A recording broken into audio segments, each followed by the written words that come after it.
Bonjour, nous allons entamer dans cette vidéo la partie concernant les formulaires. Donc Angular traite les formulaires de deux façons, de deux approches différentes. La première approche est appelée l'approche basée template, Template Based Approach. La seconde approche, c'est Reactive Approach. C'est l'approche en fait qui va vous permettre de modéliser programmatiquement vos formulaires. Donc nous, ce qu'on va voir dans cette formation, c'est l'approche basée template. D'accord? Ok. En fait, par défaut, Angular, il va détecter automatiquement un objet form à l'aide de la balise form. Cependant, il va détecter aucun des éléments des inputs de votre formulaire. Donc tout à l'heure, plutôt dans la dernière vidéo, nous avions parlé d'un composant au niveau de votre CVT qui va s'appeler addCV. Donc ce addCV là, on va lui créer son HTML. Donc on va dire qu'on va avoir un formulaire sans action bien sûr, puisque c'est de l'Angular. Et ici, on va ajouter le label ainsi que notre input pour un élément et on va le reproduire pour la plupart des éléments. Donc ici, je vais lui dire par exemple que ça va être le name.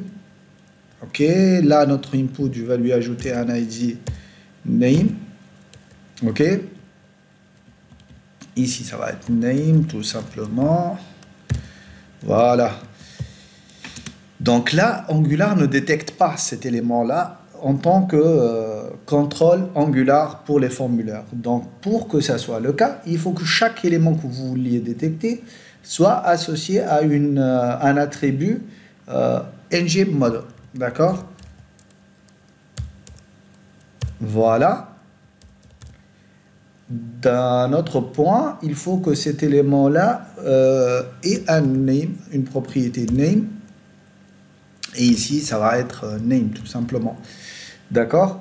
Maintenant, il faudra dire que votre formulaire, eh ben, c'est un formulaire, c'est un objet ngForm. Donc, au niveau de votre formulaire, on va venir ici et lui dire, je vais détecter cet élément-là comme étant un formulaire. Et que ce formulaire-là, eh ben, c'est un formulaire pas quelconque, mais c'est un formulaire ngForm. D'accord? Et là, en fait, on a détecté notre formulaire. Donc là, nous allons avoir un objet qui va contenir une propriété name et qui va contenir, en fait, les éléments, le contenu de cet input-là. Donc, on va reprendre ça pour l'ensemble de nos propriétés et on va voir ce que ça va donner. Donc on a notre name, on a notre first name, voilà, et là c'est first name. Très bien. Là ça va être par exemple le job pour la propriété d'id job, et dans le name ça va être job tout simplement. Ici ça va être job. Et là, ça va être first name. D'accord? Ensuite, on devrait avoir CTRL D. On a le job, on a le name. Là, on va avoir l'âge avec une propriété d'id âge qui va pointer vers cet élément âge qui va être de type number et qui devra avoir un name âge. On devra aussi avoir un cin avec une propriété cin ici id cin et un name cin. L'id n'est pas obligatoire, on l'utilise juste pour avoir un label qui pointe sur cet élément là. 1 2 3 4, 5, et finalement le path. Donc ici, ça va être un path. Cin, je vais lui dire aussi que ça va être du number, quoi. Ici, on a un path qui pointe sur le path avec un id path, pardon, et avec un name path. Très bien. Maintenant, on va créer un petit bouton ici, à la fin. Donc, button,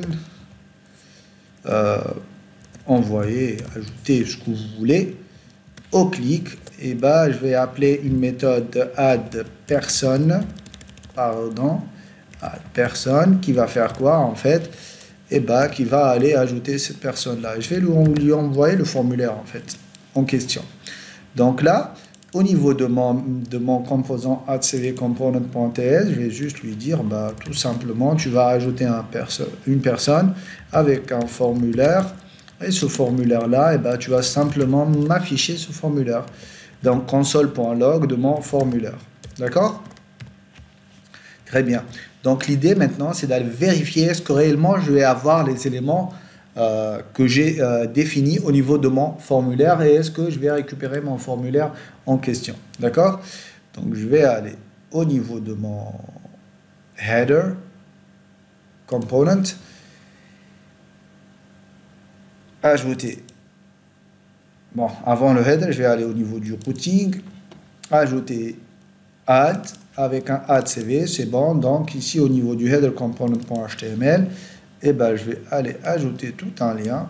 Hop, ce lien là, il va pointer sur le CV CTRL Z / add tout simplement.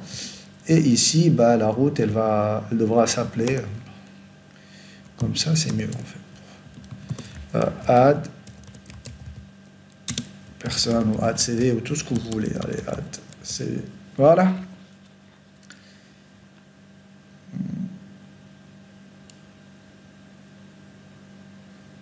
Très bien.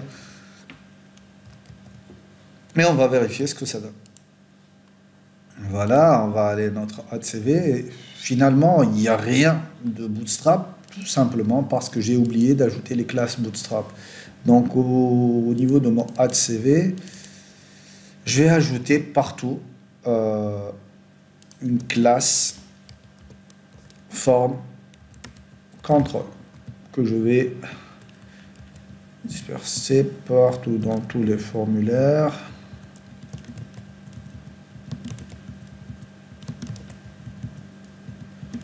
Voilà. Et notre bouton là, ça va être un bouton bleu.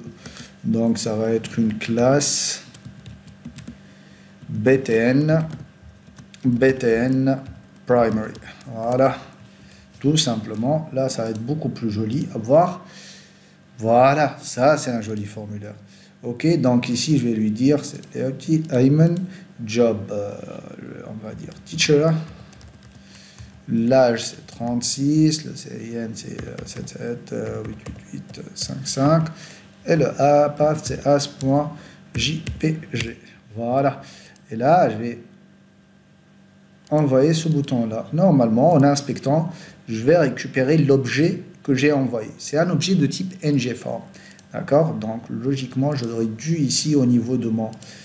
Pardon, voilà, ici, au niveau de mon formulaire, dans la partie ici, lui dire que c'est un formulaire de type ngForm. Il l'a détecté, mais bon, c'est mieux d'avoir un truc typé pour avoir du code propre. Très bien. Par contre, il va... Oh là là. Donc, c'est Lefty, Ayman, Teacher, 36, 1, 2, 4, 5, 7, 8, 9, 6. Path, c'est as.jpg, c'est bon. Et là, je vais envoyer. Et là, je mon ngForm avec toutes les propriétés qui vont avec. D'accord? Et là, je vais avoir plein de propriétés qu'on va essayer d'analyser au fur et à mesure. Déjà, j'ai une propriété controls qui va m'afficher l'ensemble des contrôles que j'ai. D'accord? Un control, c'est en fait un élément de type. Donc, vous voyez, âge, CIN, first name, job, name et path. D'accord? Dirty true, disabled false, tout ça c'est des informations qu'on verra après. Value ici, voilà, on a là les propriétés associées à ce formulaire là. Et donc c'est très bien. Là je suis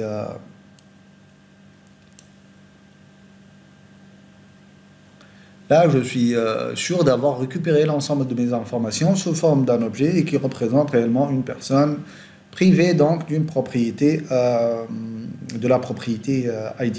D'accord? Et donc, on a vu comment récupérer au sein avec un formulaire les éléments comme étant un objet ngForm. On verra après comment gérer les contrôles et la validation au niveau de ce formulaire-là, quelles sont les propriétés qui sont associées à ce formulaire, etc., etc. Voilà, merci.